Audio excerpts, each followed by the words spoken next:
नमस्कार, न्यूज़ के खास कार्यक्रम में आपका स्वागत है। मैं हूं देवेंद्र कुशवाहा। केंद्रीय गृह मंत्री अमित शाह रविवार को फिर एक बार भोपाल आ रहे हैं। यहां से वो इंदौर में बीजेपी बूथ कार्यकर्ताओं के कार्यक्रम को संबोधित करेंगे। पिछले 20 दिनों में ये अमित शाह का मध्य प्रदेश में तीसरा दौरा है। चुनावी राज्यों में राजनीतिक दलों के दिग्गज नेताओं का दौरा आम बात है, लेकिन चुनाव से 4 महीने पहले एक पखवाड़े में ही 3-3 यात्रा अगर पार्टी नेतृत्व की ओर से की जा रही है तो इससे 2 बिंदुओं पर नजर जाती है। पहला ये कि मध्य प्रदेश केंद्रीय नेतृत्व की नजर में काफी महत्व रखता है, और दूसरा ये कि यहाँ पर पार्टी की स्थिति मजबूत नहीं है। इसी पर आज हम करेंगे चर्चा, लेकिन इससे पहले देखते हैं ये रिपोर्ट।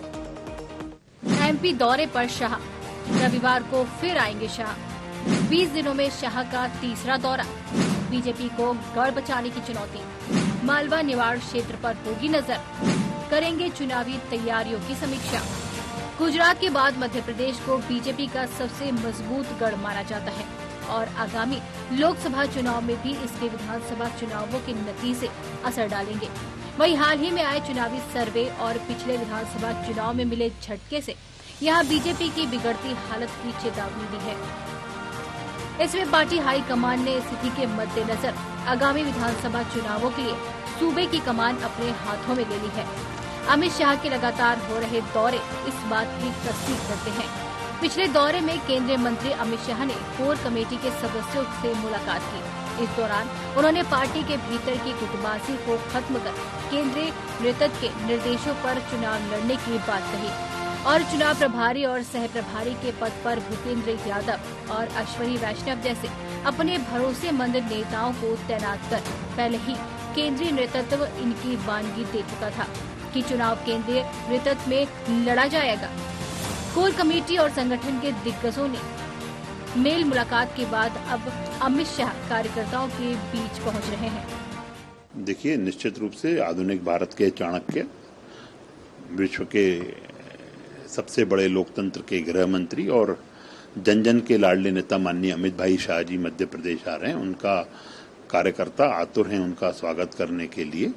और जब केंद्रीय नेतृत्व, प्रदेश नेतृत्व जब साथ बैठकर क्योंकि चुनाव के मुहायने पे हम लोग खड़े हैं, तो जब कार्यकर्ताओं को दिशा निर्देशित करते हैं, मार्गदर्शित करते हैं, तो कार्यकर्ताओं में उत्साह, उमंग, जोश का संचार होता है।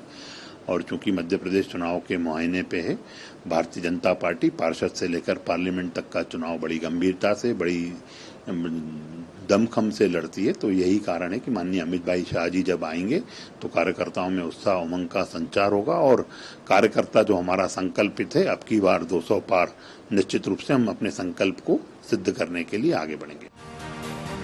इंदौर के जरिए अमित शाह का निशाना पूर्वी मालवा निवाड़ क्षेत्र पर होगा।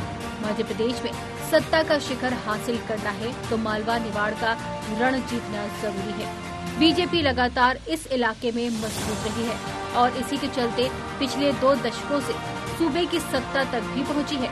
हालांकि पिछले विधानसभा चुनाव में बीजेपी का प्रदर्शन मालवा निवाड़ में गिरा और पार्टी के हाथ से सत्ता फिसल गई। बाद में ज्योतिरादित्य सिंधिया के सहारे बीजेपी ने सरकार भले ही बना ली हो, लेकिन मालवा निवाड़ ने बीजेपी को 18 महीने के लिए सत्ता से दूर जरूर कर दिया था। आइए इसके पीछे की सीटों का गणित समझते हैं। मालवा निवाड़ में सीटों का गणित 230 में से 66 विधानसभा सीटें। 2018 में बीजेपी ने जीती 28 सीटें। नतीजा एमपी में हुई बीजेपी की हार। 2013 में बीजेपी ने जीती 56 सीटें। एमपी में बीजेपी ने बनाई सरकार। 2013 में कांग्रेस ने जीती थी 6 सीटें। 2018 के चुनाव में कांग्रेस ने जीती 28 सीटें। जब सीटें बीजेपी के हाथ से फिसल गई तो कांग्रेस पार्टी ने लपक ली। कांग्रेस पार्टी, जिसे 2013 के विधानसभा चुनाव में मालवा निवाड़ से सिर्फ 6 सीटें ही मिली थी, वो 2018 के चुनाव में 35 सीटें जीत गई। मालवा निवाड़ के जरिए कांग्रेस पार्टी के खाते से जुड़ने वाले अतिरिक्त 27 सीटों ने उसे मध्य प्रदेश की सत्ता पर काबिज कर दिया। ऐसे में विधानसभा चुनाव से पहले शाह का ये दौरा महत्वपूर्ण है, लेकिन कांग्रेस का कहना है कि शाह के इस दौरे से कुछ हासिल होने वाला नहीं है। बीजेपी का निशान जनता की नजरों से उतर गया है। देखिए, बीजेपी को हर आंतरिक सर्वे, सार्वजनिक सर्वे में हार दिख रही है सामने। जनता बहुत नाराज है, कार्यकर्ता बहुत नाराज है भारतीय जनता पार्टी का, और क्यों ना हो, कार्यकर्ता को भी ठगा है अपने, जनता को भी ठगा है। तो अमित शाह जी को बार बार भेजा जा रहा है इस बिखराव को समेटने के लिए, या न जाने किस लिए, क्योंकि जब वो बार बार आते हैं तो ये समझ में आता है कि बहुत चिंता बढ़ गई है बीजेपी की। पर हमारे लिए कोई चिंता की बात नहीं है। 2018 में अमित शाह जी राष्ट्रीय अध्यक्ष थे बीजेपी के, और बीजेपी के राष्ट्रीय अध्यक्ष की हैसियत से उनके दौरे हुए थे, और फायदा कांग्रेस पार्टी को हुआ था। हमने प्रचंड जीत तीनों राज्यों के अंदर हासिल की थी, और बीजेपी को तीनों राज्य हाथ से निकलते हुए देखा था। आए कितना आ सकते हैं, आए कितना ही बिखराव समेटने के लिए आए, बिखराव नहीं सिमटेगा। और ये बात प्रमाणित कर चुकी कि भारतीय जनता पार्टी के कार्यकर्ता और जनता की नज़र से बीजेपी के जो मध्य प्रदेश के नेता हैं वो उतर चुके हैं। तभी मजबूरी में बार बार बाहर के नेताओं को बुलाया जा रहा है। पर यह बात समझना चाहिए बीजेपी को कि बीजेपी का निशान जो है वो जनता की नज़र से उतरा है। शाह के दौरे को लेकर वार पलटवार तो हो ही रहे हैं, क्योंकि बीजेपी के चाणक्य कहे जाने वाले अमित शाह 20 दिन में तीसरी बार भोपाल आना लोगों को सोचने पर मजबूर जरूर कर देता है। तो केंद्रीय गृह मंत्री अमित शाह और बीजेपी के चाणक्य का भोपाल जो दौरा है वो 20 दिन में तीसरी बार दौरा है। इस दौरे को लेकर के सियासी आकलन किए जा रहे हैं।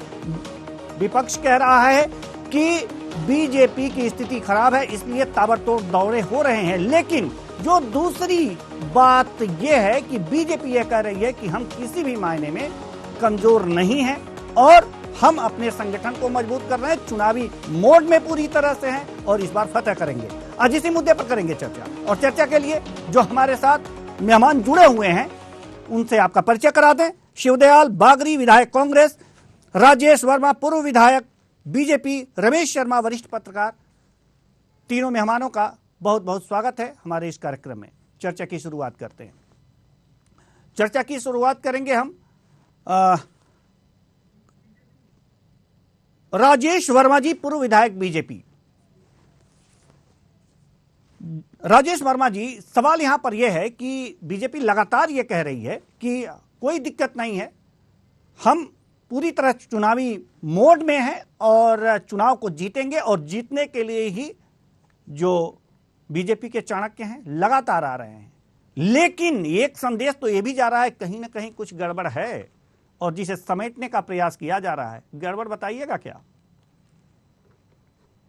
देखिए, ऐसा है भाई साहब कि भारतीय जनता पार्टी और भारतीय जनता पार्टी का कार्यकर्ता दोनों एक दूसरे के पूरक हैं। रही अमित शाह जी जो हमारे गृह मंत्री हैं, पूर्व राष्ट्र हमारे भारतीय जनता पार्टी के राष्ट्रीय अध्यक्ष रहे हैं, ये तो पूरे देश में एक चर्चा का विषय रहता है।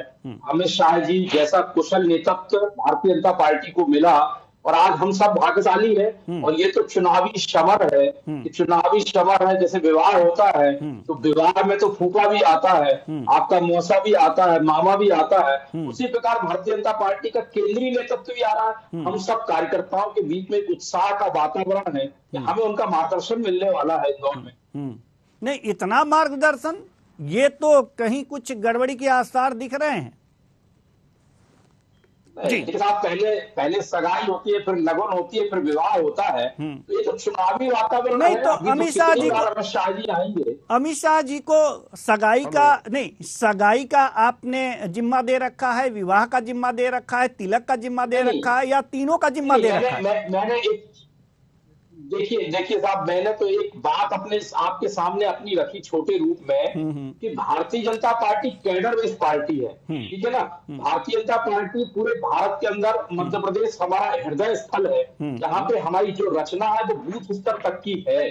तो कार्यकर्ताओं को मार्गदर्शन कहीं ना कहीं, पार्टी की अपनी एक रणनीति, पार्टी का अपना एक फोरम, ये सब आपके बीच में भारतीय जनता पार्टी के जो कार्यकर्ता है उनके बीच में अमित शाह जी आ रहे हैं। हम सब उनके स्वागत के लिए आतुर हैं। जी बिल्कुल, स्वागत होना भी चाहिए और तैयारी भी होनी चाहिए।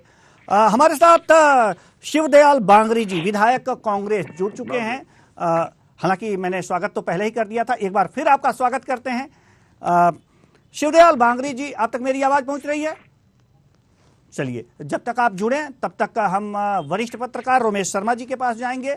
रमेश शर्मा जी, अमित शाह जी का बार बार मध्य प्रदेश का दौरा 20 दिन में तीसरी बार दौरा, क्या कहलाता है? देखिए, इसमें तो कोई शक नहीं कि आमतौर पर यह बात सही है कि Bharatiya Janata party cadre based party है और उसका जो चुनाव है वो कार्यकर्ता लड़ते हैं। लेकिन इसमें कोई शक नहीं कि इस बार केंद्रीय नेतृत्व थोड़ी सी ज्यादा रुचि दिखा रहा है उसमें, और उसका कारण संभवतः यह भी हो सकता है कि उसके दो कारण मुझे लग रहे हैं कि वो हो सकते हैं। एक तो कोई भी पार्टी जब लंबे समय तक सरकार में रहती है तो कार्यकर्ताओं की थोड़ी अपेक्षाएं बढ़ती हैं, और जब अपेक्षाएं बढ़ती हैं और वो पूरी नहीं होती तो थोड़ी उनके अंदर एक असहजता का भाव आता है। फिर इसके अलावा फिर इस बार एक विशेष बात और है भाजपा के साथ में कि बड़ी संख्या में जो कांग्रेस से कार्यकर्ता आए हैं, तो कहीं ना कहीं कुछ स्थान ऐसे भी हैं, विशेषकर दो संभागों में, मालवा निमाड़ में और ग्वालियर चंबल संभाग में, ऐसे लोग भी हैं, थोड़ा सा इन दोनों को लेकर के असहजता है। तो मुझे जो लग रहा है कि केंद्रीय नेतृत्व की जो रुचि है वो बार बार अमित शाह जी का आना और अन्य केंद्रीय नेताओं का आना, और प्रभारी भी उन्होंने जो 2-3 बनाए हैं, भूपेंद्र यादव जी को बनाया है और लगातार जो बनाए हैं, वो केवल इसलिए कि कार्यकर्ताओं में किसी प्रकार सामंजस्य बैठे। कि मोटे तौर पर अगर आप देखेंगे तो भाजपा में और कांग्रेस में एक अंतर आता है। कांग्रेस एक मास बेस्ड पार्टी है, उसमें कार्यकर्ता के महत्वपूर्ण तो होता है लेकिन उतना प्रभाव नहीं डालता जितना कार्यकर्ता भाजपा में प्रभाव डालता है, क्योंकि ये कैडर बेस्ड पार्टी है। तो मास बेस्ड और कैडर बेस्ड होने का एक अंतर आता है। तो इस बार एक चुनाव में एक परिवर्तन सा देखा जा रहा है। मोटे तौर पर आमतौर पर भाजपा में कार्यकर्ता स्थानीय स्तर पर ज्यादा जोर होता था, इस बार राष्ट्रीय स्तर पर की सक्रियता ज्यादा है। कांग्रेस में इस बार राष्ट्रीय स्तर की सक्रियता उतनी कम नहीं दिख रही जितनी पिछले चुनाव में दिखती है, लोकल के स्तर पर उनका ज्यादा है। तो कुल मिलाकर के दोनों ही पार्टियों की जीत की रणनीति है। एक बात और कहना चाहूंगा कि ये जो 3 राज्य हैं, छत्तीसगढ़, मध्य प्रदेश और राजस्थान, उसमें राजस्थान की स्थिति और छत्तीसगढ़ की स्थिति में काफी कुछ क्लियरिटी है कि कहां पर कौन एक कदम आगे है, लेकिन मध्य प्रदेश में टक्कर बराबरी की है, और उस बराबरी की टक्कर में दोनों ही पार्टियां कहीं ना कहीं प्रतिष्ठा का प्रश्न बना करके चुनाव में उतर रही हैं। मैं समझता हूं इसीलिए अमित शाह जी का दौरा बार बार हो रहा है। जी, अमित शाह जी का दौरा किस लिए हो रहा है और क्यों हो रहा है, इस पर आपने बहुत अच्छा आकलन प्रस्तुत किया। हम जानना चाहेंगे राजेश वर्मा जी, पूर्व विधायक बीजेपी। राजेश वर्मा जी, अच्छा आकलन इन्होंने पेश किया, लेकिन एक बात इस आकलन में ये भी था कि जो ग्वालियर, चंबल और मालवा निमाड़ की स्थिति है, यहाँ पर भारी संख्या में जो कांग्रेस से कार्यकर्ता या नेता बीजेपी में आए हैं, उनमें सामंजस्य बिठाना महत्वपूर्ण है। और शायद शाह का ये लगातार दौरा जो बीजेपी के चाणक्य कहे जाते हैं, इसलिए भी हो रहा है। जी, इससे कितना इत्तेफाक रखते हैं आप?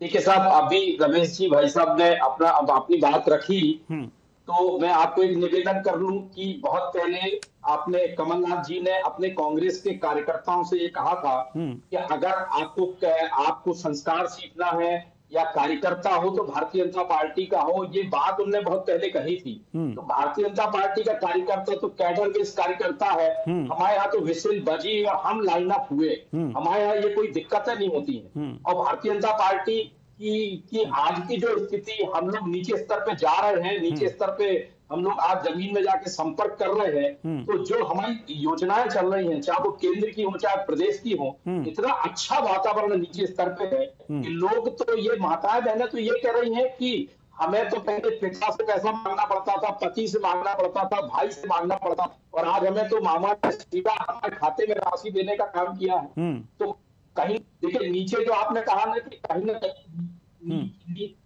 नीचे जो गड़बड़ है, नीचे कहीं कोई गड़बड़ नहीं है। रही जहां तक कार्यकर्ताओं की नहीं, बात आपने है, एक बात तो कही है, नहीं वर्मा जी, राजेश वर्मा जी, आपने एक बहुत महत्वपूर्ण बात कही है कि बीजेपी कैडर बेस्ड पार्टी है, और कमलनाथ जी ने भी कहा है कि अगर जो सीखना है तो बीजेपी के कार्यकर्ताओं से सीखो। यानी कि कांग्रेस के कार्यकर्ता उतने व्यवस्थित नहीं हैं, लेकिन वही कार्यकर्ता बीजेपी में आए हैं, तो क्या शाह जी उन्हीं को व्यवस्थित करने में लगे हुए हैं? नहीं, देखिए सर, होता क्या है, देखिए साहब, जी, आपकी आवाज आ रही है। हाँ, बीच में डिस्टर्ब हो रहा है। मैं ये कह रहा हूं, देखिए होता क्या है कि देखिए कांग्रेस के कार्यकर्ता बीजेपी में आए हैं, तो जो संस्कारित कार्यकर्ता थे वो ही भारतीय जनता पार्टी में लिए हैं। तो ये तो भारतीय जनता पार्टी वो दल है साहब, इसमें नौटंकी तो चलती नहीं है। अगर कोई कांग्रेसी व्यक्ति 4 दिन के लिए भारतीय जनता पार्टी में आता है और उसकी मानसिकता अगर भारतीय जनता पार्टी की नहीं, तो 4 दिन बाद वो दूसरी तरफ भी चला जाता है। ऐसी कहीं कोई ऐसी स्थितियां नहीं है देखिए। और नीचे वातावरण बहुत अच्छा है, और हम आज मध्य प्रदेश में 200 पार करेंगे, सरकार भारतीय जनता पार्टी की आएगी। कांग्रेस तो देखिए बौखलाई है, 14 महीने आप सरकार में रहे, आप एक योजना बता दें, कितनी योजनाएं चली, शिवराज जी की चली। चलिए ठीक है, हम आपके पास आएंगे जी, ठीक है आएंगे, हम आपके पास आएंगे। हमारे साथ शिवदयाल बागरी जी, विधायक कांग्रेस से एक बार पुनः जुड़ चुके हैं। जी एक बार और हम आपका स्वागत करते हैं अपने इस कार्यक्रम में, बागरी साहब। जी जी जी जी, जी। सवाल यह है कि मध्य प्रदेश में शाह का लगातार दौरा चल रहा है, कांग्रेस का नजरिया क्या है इस दौरे को लेकर? कांग्रेस का बहुत अच्छा नजरिया है साहब, और कांग्रेस की सरकार 101% 23 में बनेगी। और मतलब जनता जो अपना मन बना चुकी है, और इनके कारनामा ये भारतीय जनता पार्टी की कुछ कहते हैं कुछ करते हैं। केवल ये धूम पूजन नारियल फोड़ के घोषणा करते हैं, और घोषणा के बाद फिर पीछे मुड़ के नहीं देखते हैं। जैसे अभी मेरे उपचुनाव 1-2 हुए हैं, रेगांव का और आपके दमोह का, और माननीय शिवराज सिंह जी आए थे, 9 बार आए थे, गांव-गांव गए हैं और घोषणा हर गांव में इन्हें किया है, लेकिन आज तक उस घोषणा में कुछ नहीं हुआ है। तो जनता काफी विकराली है इनसे, काफी नाराज है, और नाराजगी आप स्वयं जानते हैं कि जो 23 का चुनाव होने जा रहा है, अब इनके पास कोई चेहरा ही नहीं बचा है। अब कहते हैं कि मोदी माननीय प्रधानमंत्री के चेहरे में मध्य प्रदेश का चुनाव लड़ा जाएगा, तो यहाँ से ही अंदाजा लगा लिया जाए कि अब इनके पास चेहरा ही नहीं है। तो चलिए ठीक है, ठीक है। एक सवाल और हम अभी आपसे ले लेते हैं, क्योंकि बहुत देर बाद जुड़े हैं आप और चर्चा कुछ आगे निकल गई थी, तो ये तो हमारा पिछला प्रश्न था, लेकिन अगला हमारा सवाल आपसे यही है कि मालवा निमाड़ की बात यहाँ पर होती है, और वहाँ बीजेपी काफी मजबूत स्थिति में जब होती है, 2013 में हुई थी तो सरकार बनी, 2018 में थोड़ी कमजोर हुई तो कांग्रेस बाजी मार ले गई। तो क्या शाह का ये दौरा मालवा निमाड़ क्षेत्र को नजर में रख करके हो रहा है कि हाँ इस बार वहां पर मजबूती बनी रहे, और वहां कांग्रेस कमजोर क्यों है?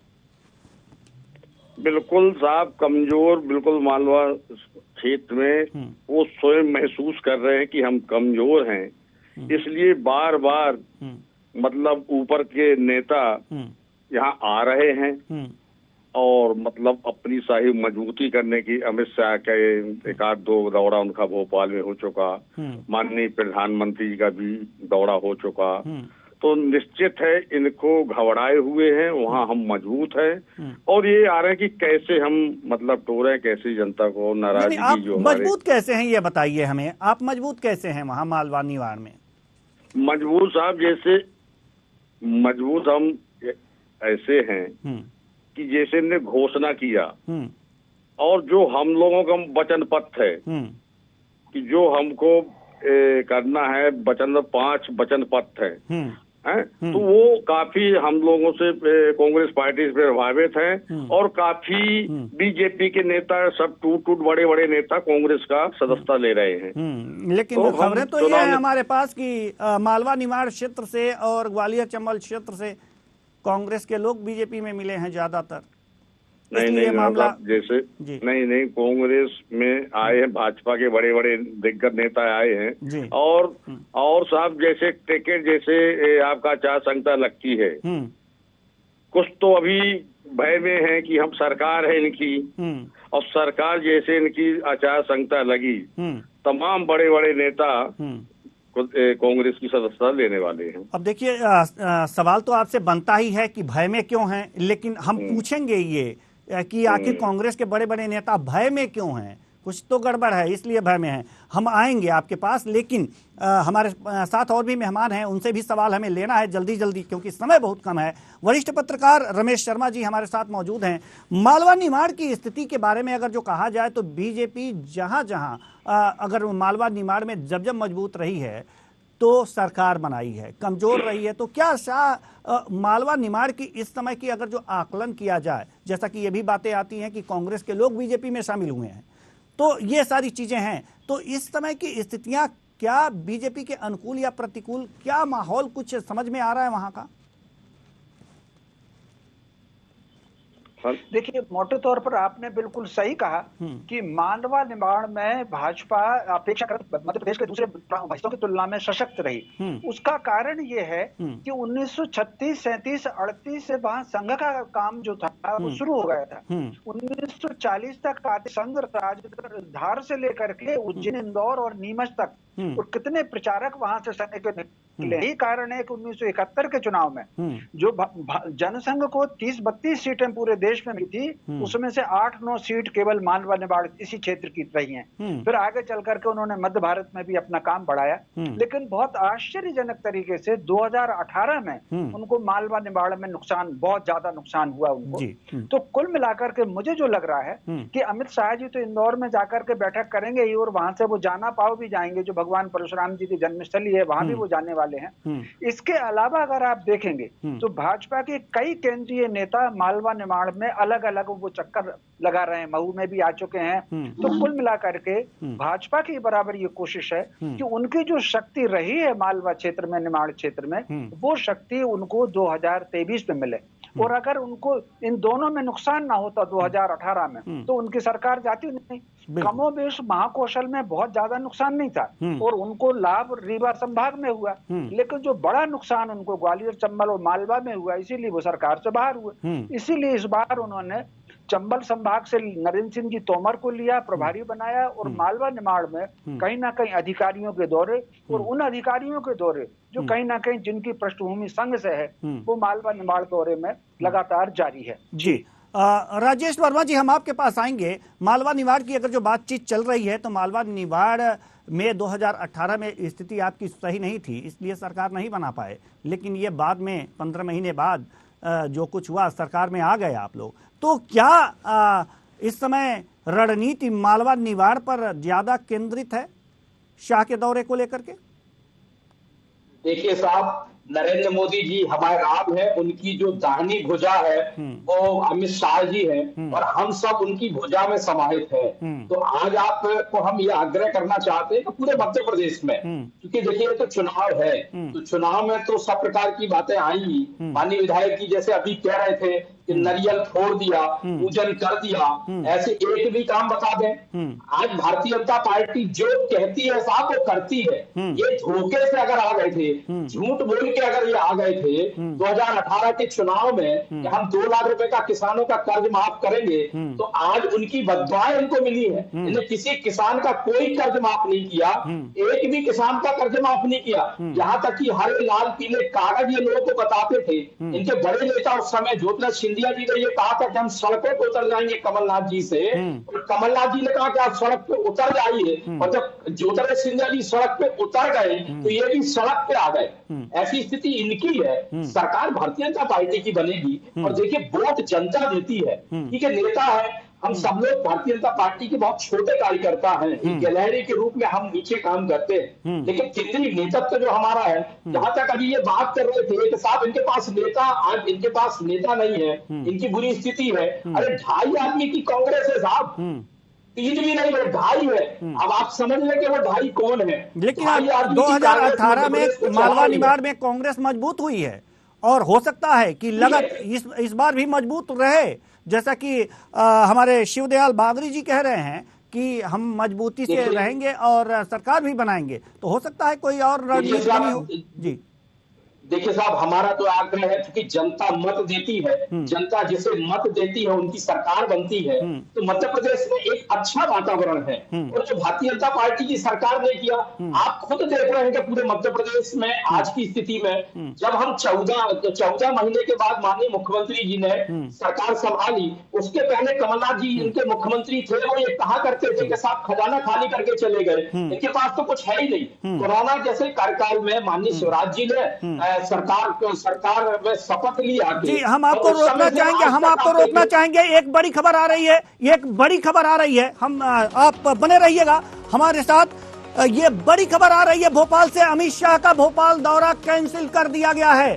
अब सीधे इंदौर जाएंगे केंद्रीय गृह मंत्री अमित शाह। भोपाल में प्रेस कॉन्फ्रेंस करने वाले थे शाह। बड़ी खबर आपको बता रहे हैं, भोपाल से अमित शाह का भोपाल दौरा रद्द कर दिया गया है। अब सीधे इंदौर जाएंगे केंद्रीय गृह मंत्री। भोपाल में प्रेस कॉन्फ्रेंस करने वाले थे शाह।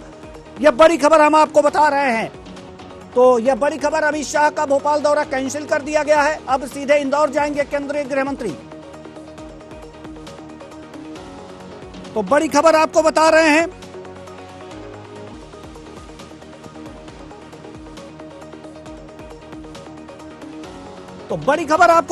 अमित शाह का भोपाल दौरा कैंसिल कर दिया गया है। अब सीधे इंदौर जाएंगे केंद्रीय गृह मंत्री।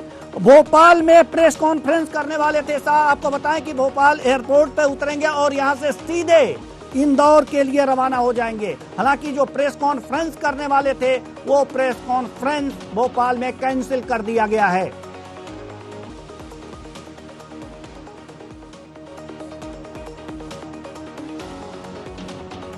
तो ये बड़ी खबर जो बहुत ही महत्वपूर्ण थी कि भोपाल आएंगे और प्रेस कॉन्फ्रेंस करेंगे। अमित शाह अब भोपाल एयरपोर्ट पे उतरेंगे और यहां से सीधे इंदौर के लिए रवाना हो जाएंगे। लेकिन बात हमारी वही थी कि अब हम इसे किस रूप में देखें। रमेश शर्मा जी हमारे वरिष्ठ पत्रकार हमारे साथ हैं। अब इसे किस रूप में देखा जाए? देखिए, मोटे तौर पर पत्रकार वार्ता का स्थगित होना आश्चर्यजनक है और कुछ हो सकता है या तो उनकी व्यस्तता हो या संगठन ने निर्णय लिया हो। क्योंकि पिछली बार जब अमित शाह जी आए थे अभी 2 दिन पहले, तब पत्रकार वार्ता, उस समय का संभावना थी कि पत्रकार वार्ता होगी। 2 दिन पहले तक ये चर्चाएं थी कि पत्रकार वार्ता होगी। 2-3 दिन पहले ये बात हुआ कि पत्रकार वार्ता नहीं करेंगे, उसके लिए दोबारा आएंगे। तो कुल मिलाकर के ये थी। अब जो भी उसके पीछे कारण रहे हो, अब वो चूंकि यद्यपि अमित शाह सीधे भी जा सकते थे इंदौर, लेकिन अब वो भोपाल आएंगे और भोपाल से सीधे चले जाएंगे। अब जो भी इसके पीछे कारण रहा हो, पत्रकार वार्ता स्थगित करने का क्या कारण है, ये तो थोड़ी देर बाद ही पता लगेगा। अभी तो इसका अंदाज नहीं है कि अचानक ये क्यों किया। जो इंदौर की बात की यात्रा में ये संकेत मिल रहे थे। जी, लेकिन जो इंदौर की बात थी और मालवा निमाड़ की बात थी, ये यथावत बनी हुई है। जी, यानी कि जी हाँ, ये तो यथावत रहेगी ही। जी हाँ, उसका कारण है कि फोकस इस वक्त उनका इन 2 संभागों पर बहुत ज्यादा है। मालवा निमाड़ पर सबसे ज्यादा फोकस है और वो इस बात का भी देख रहे हैं कि आखिर अचानक इतनी गिरावट उसमें क्यों आई। आप अगर देखेंगे जनसंघ के समय भी विपरीत परिस्थिति में भी, 1972 के चुनाव में भी आप देखें, 71 के चुनाव में भी देखें, मालवा निमाड़ में भाजपा को या जनसंघ को इतना नुकसान नहीं हुआ था। तो कहीं ना कहीं वो आकलन तो उनका है। और आकलन करने के साथ साथ मुझे जो लग रहा है, भाजपा के जो कैडर के नेता हैं और भाजपा के कैडर के कार्यकर्ता हैं, उनकी बैठकें और उनसे बातचीत, विशेषकर संघ की पृष्ठभूमि के जो लोग भाजपा में काम कर रहे हैं, उनकी सक्रियता इस बार आप मालवा निमाड़ में अधिक देखेंगे। एक प्रतिक्रिया हम और लेना चाहेंगे, तो वर्मा जी बताएंगे। ठीक है जी, हम एक प्रतिक्रिया और लेना चाहेंगे। शिवदयाल बागरी जी, इसे किस रूप में देख रहे हैं? अमित शाह का भोपाल जो प्रेस कॉन्फ्रेंस स्थगित कर दिया गया, इसे कह सकते हैं कि रद्द कर दिया गया, इसे कांग्रेस किस रूप में देख रही है? अब रद्द ने कर दिया, अब किस कारण से कर दिया है? अब तो वही भारतीय जनता के अमित शाह है और उनके नेता माननीय हमारे साथ में जुड़े हैं राजेश वर्मा जी, उनको ज्यादा जानकारी होगी। जबकि पहले से ऑलरेडी यहाँ का कार्यक्रम फिक्स था भोपाल का। अब अचानक कैसे रद्द कर दिया गया जी, तो ठीक है, लेकिन ज्यादा जानकारी होगी। आकलन नहीं कर पा रही है कांग्रेस अभी, इसका मतलब हम ये माने। राजेश वर्मा जी, आप ही बता दीजिए। रद्द देखिए साहब, माननीय गृह मंत्री जी की अपनी व्यस्तताएं हैं और ये चूंकि हमारे बड़े नेता हैं, वो मैं बहुत छोटा कार्यकर्ता हूं, इस विषय में तो मैं कुछ नहीं बोल पाऊंगा, क्योंकि मैं आपके चैनल से ही सुन रहा हूं कि ये कार्यक्रम अभी निरस्त हुआ। जी जी, तो अब इस पे मैं ऑथेंटिक नहीं हूं कि मैं आपको कुछ बोल सकूं। चलिए ठीक है, कम से कम ये बात तो सामने आई कि यहाँ पर अमित शाह का दौरा तो है, लेकिन इंदौर सीधे चले जाएंगे। समय की हमारे पास बहुत कमी है, घड़ी की सुइयां इजाज़त नहीं देती कि हम इस चर्चा को और आगे बढ़ाएं, इसलिए सभी मेहमानों का बहुत बहुत धन्यवाद। आप आए और अपने अपने विचार साझा किए। तो फिर आ रहे हैं शाह, मध्य प्रदेश में आ रहे हैं। भोपाल में भले ही प्रेस कॉन्फ्रेंस हो या ना हो, लेकिन सीधे यहाँ से इंदौर निकलेंगे और चुनावी रणनीति का पूरी तरह से आकलन करेंगे। हालांकि मालवा निमाड़ उनका गढ़ माना जाता है और उसमें 2018 में कुछ कमियां देखी गई थी, शायद इस कमियों को पूरा करने का प्रयास किया जाए और इसी के चलते सीधे सीधे अमित शाह का दौरा एमपी में लगातार हो रहा है। अब देखना है कि अमित शाह अपने इस प्रयास में कितना सफल हो पाते हैं। फिलहाल इस कार्यक्रम में इतना